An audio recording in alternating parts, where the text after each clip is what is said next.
Joining me now is the CEO of ICMA-RC, Bob Schultze. Bob, thanks for joining us on Staying Ahead of the Curve. Thanks, Jeff. Let me first say I'm an avid reader of the Morning Pulse. We appreciate that. It's the first thing in my inbox every morning. I read it religiously, and I forward a lot of the articles onto the staff as well. So thanks very much for that service. You managed and oversaw a very large state retirement system, and now you're leading a large service organization at ICMA-RC. That gives you a very interesting perspective. I wonder if you could share with the audience that diverse experience and some of your perspectives. Yeah. Well, it's been a great experience on both sides of the street, whether I was a plan sponsor or now a plan provider.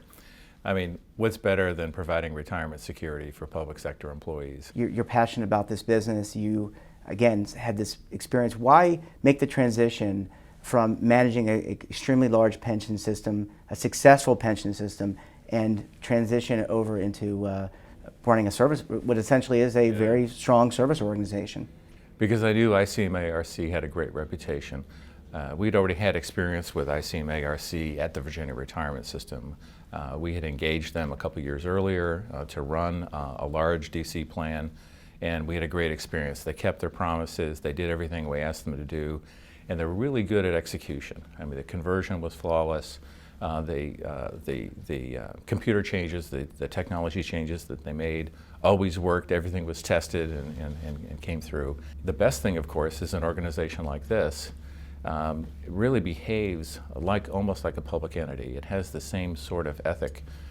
We were created by the public sector, and we exclusively serve the public sector. We only provide retirement benefits to state and local employees. Being that you had this experience being on both sides, being a plan sponsor and now running a service company, what message would you have to those individuals working in the public sector looking to plan and save for their retirement? I mean, it's really important. First of all, get started.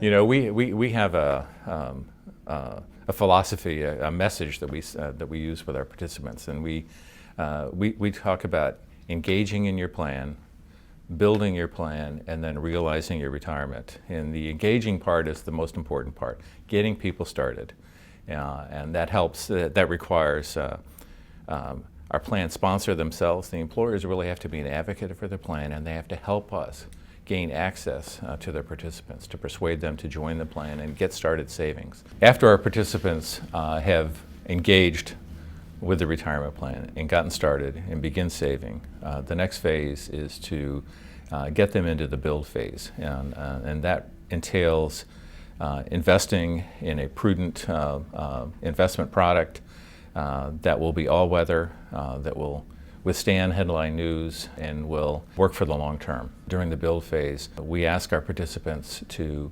understand how much it really takes to save for retirement, and get them to understand that they probably are going to have to increase their savings levels. Once we do that, hopefully they become much better prepared for retirement, and then we enter the realize phase, and that's where we can counsel retirees to enter a withdrawal strategy that's smart and intelligent and gets them to the point where they're unlikely to outlive their assets. And we want them to be able to withdraw their assets and spend their assets in a way that will last and in a way that they won't have to worry about their retirement security. I wonder if you can give your insights into some trends around technology, mobile, and et cetera.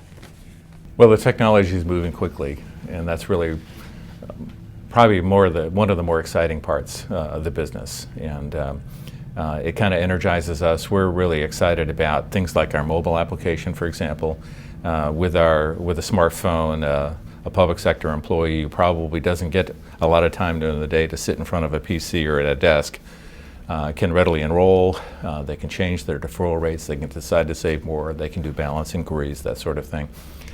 In addition to that, just online applications are really come to the forefront, and they become quite sophisticated and user-friendly. So it's a challenge for us to keep up with that, but we're excited by the challenge, and we're investing a lot of money in technology.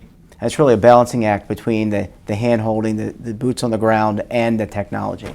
I mean, that's really something that participants want, both technology and the boots on the ground support.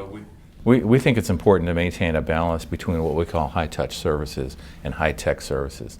The high-touch services we've always been really great at. That's really our niche in the marketplace. We have a wonderful field sales staff out in the out across the country. We have about 200 people spread out across the country, and they can do one-on-one counseling. They do group counseling, and they do a great job with the participants. But in addition to that, the participants also want to be able to self-serve. They want to be able to do things on demand, 24/7, anytime, any place, from any location, and that's where the technology comes in. Bob Schultze, thank you so much for joining us on Staying Ahead of the Curve. Thank you.